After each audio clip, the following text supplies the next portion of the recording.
L'erreur est humaine. Et comme on dit qu'un homme averti en vaut deux, je me suis dit qu'avec mon expertise un peu particulière, ça valait le coup que je te fasse une vidéo sur le sujet.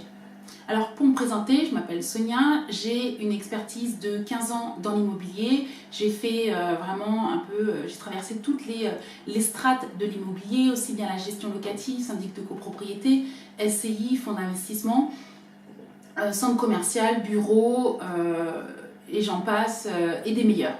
J'ai fait aussi de la promotion immobilière. Et donc pour cette vidéo, je vais te découper en 3 temps les erreurs que l'on peut faire dans l'immobilier selon mon point de vue, bien évidemment. L'erreur commune que l'on peut faire avant d'acheter son appartement, c'est de faire un achat coup de cœur, mais c'est aussi de penser que l'herbe est plus verte ailleurs ou encore de mal choisir sa copro. Alors pourquoi je dis ça?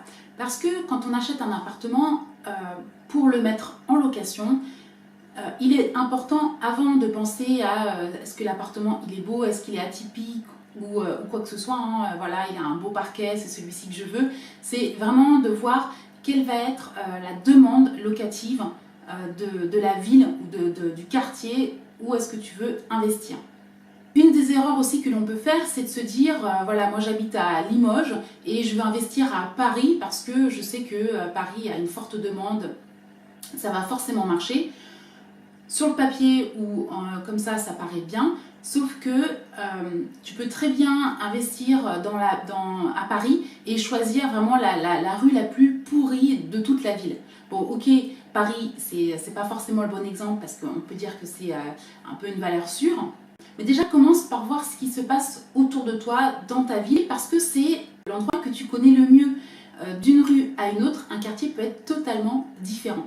L'autre erreur aussi que l'on peut commettre, c'est de mal choisir sa copro, c'est-à-dire de choisir, de choisir par le cœur une copro avec plein d'espaces verts, sauf que les espaces verts, ça a quand même un certain coût. Tu peux te retrouver vraiment avec des charges de copropriété assez élevées parce que il faut faire appel à un jardinier. Aussi, quand on choisit mal sa copro, pourquoi je te dis ça? C'est parce que quand tu vas mettre ton appartement en location, ton locataire va te rembourser certaines charges.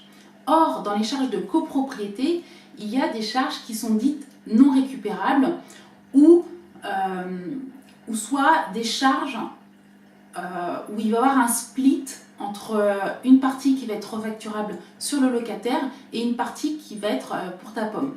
Par exemple, si tu prends un appartement qui se situe dans un immeuble avec un ascenseur, c'est seulement 75% des charges d'ascenseur que tu vas pouvoir refacturer sur ton locataire.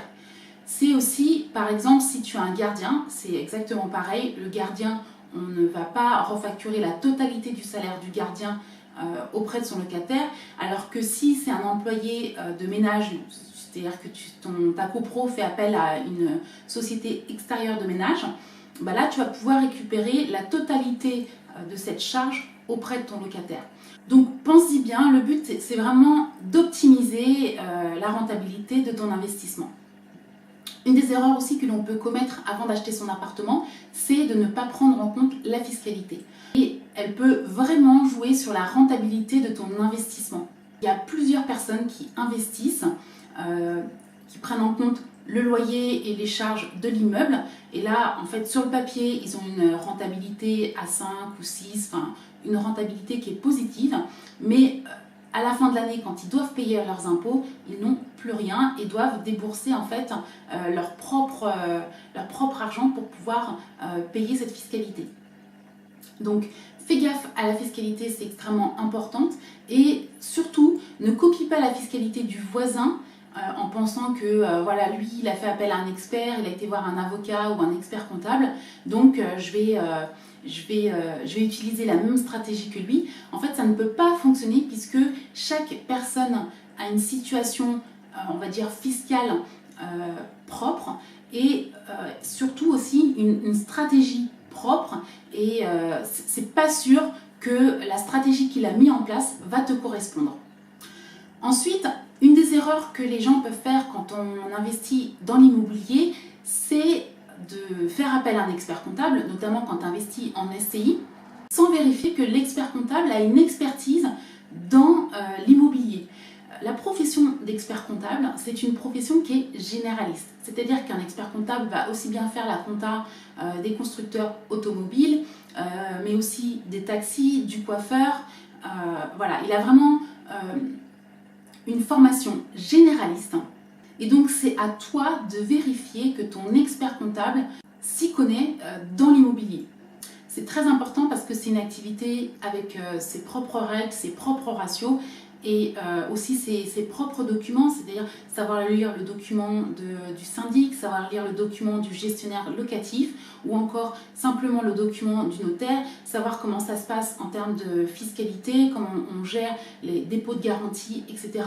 Et pour en avoir fait l'expérience, je te promets que c'est important de confier sa comptabilité à un expert comptable qui connaît le métier de l'immobilier. Toujours par rapport à l'expert comptable, l'erreur que font la plupart des gens, c'est d'avoir une confiance aveugle envers leur expert comptable. Alors, ok, on dit que c'est un expert comptable, il a un doctorat en comptabilité, donc il est censé tout savoir, mais n'oublie pas, le début de cette vidéo, l'erreur est humaine. Donc même ton expert comptable, même s'il met toute la volonté du monde, en fait, il peut faire des erreurs. Surtout que le problème des experts comptables, c'est que c'est pas que c'est un métier qui est mal reconnu, mais on a du mal en fait à voir ce que réellement va apporter l'expert comptable. Donc du coup, en fait, lui-même, il est confronté à un souci de rentabilité. Tous les coûts sont tirés vraiment au plus bas. En fait, il y a pas mal, enfin, on voit vraiment qu'il y a une guerre des prix dans ce milieu-là. Donc déléguer, c'est bien, mais n'oublie pas, déléguer, c'est avant tout savoir contrôler. Une autre erreur que l'on peut faire quand on décide d'investir dans le locatif, c'est de ne pas considérer son locataire. C'est de se dire, de toute manière, je m'en fous de l'état de l'immeuble, je m'en fous du quartier, je m'en fous des peintures, je m'en fous de tout. De toute manière, c'est pas moi qui vais vivre dans cet appartement-là. Alors, j'ai déjà loué un appartement pour les vacances à Cabourg et en fait, j'ai passé vraiment un sale séjour. Pourquoi? Parce que tout était en bas de gamme. C'est-à-dire, les cuillères, c'était du bas de gamme. Tu avais limite, tu mangeais ton yaourt, tu avais limite le manche de la cuillère qui te restait dans la main. L'aspirateur était pourri. Il y avait, enfin, vraiment, tout était de mauvaise qualité. La douche fuyait, les joints étaient mal faits. C'est une semaine super à Cabourg, mais je garde un très très mauvais souvenir de cet appartement-là et plus jamais je n'y retournerai. Je me souviens aussi, j'avais loué un appartement quand j'ai passé un séjour à Londres et là c'était, voilà, les mecs n'en avaient rien à faire de leur locataire. Et au final, il n'y avait aucune des personnes qui habitaient dans cette maison, parce qu'en fait c'était une maison qui avait été découpée, il n'y avait aucune des personnes qui respectait la maison. Donc pas d'entretien, en fait on n'en avait rien à faire. Et même au final, quand les gens partaient, en fait, ils laissaient derrière eux un vrai dépotoir. Donc c'est hyper important de considérer son locataire parce qu'en fait, si toi tu ne le considères pas, comment veux-tu qu'il considère ton appartement? Comment veux-tu qu'il fasse au mieux, qu'il entretienne au mieux, qu'il fasse attention en fait à ton bien? Et la dernière erreur que je voulais aborder avec toi, c'est concernant la revente de l'appartement. Trop de gens achètent un appartement en pensant à la revente éventuelle, à la plus-value éventuelle qu'ils vont pouvoir faire à la revente. Sauf que quand tu vas acheter un appartement, tu ne vas pas l'acheter pour 1 ou 2 ans, ou même si c'est pour 1 ou 2 ans, en fait, c'est quasiment impossible de savoir quel va être l'état du marché à ce moment-là et quelle va être la fiscalité à ce moment-là. Donc fais bien attention, la bonne affaire, elle se fait au moment de l'achat. Pense aux gens qui ont acheté des appartements à l'époque des années 2000, qui se sont dit tiens là le marché est haussier, je vais pouvoir peut-être dans 8 à 10 ans le revendre beaucoup plus cher. Et en 2008 il y a eu la crise financière où là en fait on a vu le marché de l'immobilier s'effondrer. Donc vraiment pense à faire la bonne affaire le jour de l'acquisition. Et pour finir, la plus grosse erreur que l'on peut faire, c'est de ne rien faire ou de se servir de la mauvaise expérience des autres comme excuse pour ne rien faire. Ce que j'aimerais vraiment que tu retiennes dans cette vidéo, c'est que quand tu fais un investissement locatif, c'est vraiment de penser à toutes les étapes de ton projet, c'est-à-dire avant l'acquisition, pendant l'exploitation et encore après. Garde en tête que l'erreur est humaine, n'aie pas une confiance aveugle envers ton expert comptable si tu décides de lui déléguer ta comptabilité ou encore ta fiscalité. Apporte le maximum de valeur à tes locataires. Je te remercie de liker, partager, commenter cette vidéo et puis moi je te dis à bientôt. Allez, bye bye!